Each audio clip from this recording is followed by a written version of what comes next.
Hello guys आम आसु भोजी करी कुकड़ा 5 पटा नीचु नरेंद्र भाई पानी गरम कर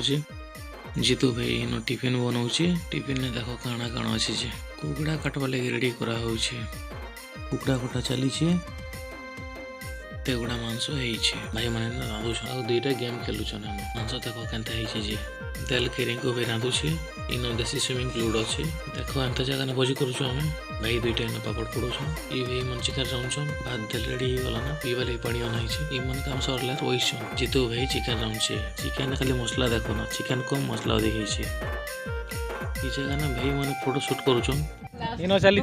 फोटो शूट जीतू भाई इन गाधुचे नदी गाधवा रेडी होन आ सियाड़े बाबू गोटे ऊपर अच्छन आम तले अच्छु तो पहाड़ तले अच्छु इन अच्छे भाई मैंने बट आराम ही गला तान भात बोलाऊे चिनो और डंगुड़ा बसीचन जिन प्रकार राग लोग जे काଣା कहब चिकेन ने देल देल खावा पड़ुचे और पापड़ खाऊँ ना चिकेन छाड़ी दीचु ए संगे करना धुआ चलला मैंने बची सरला ना सब सरला घर के जिमु भल लगला भाई लाइक गोटे कर।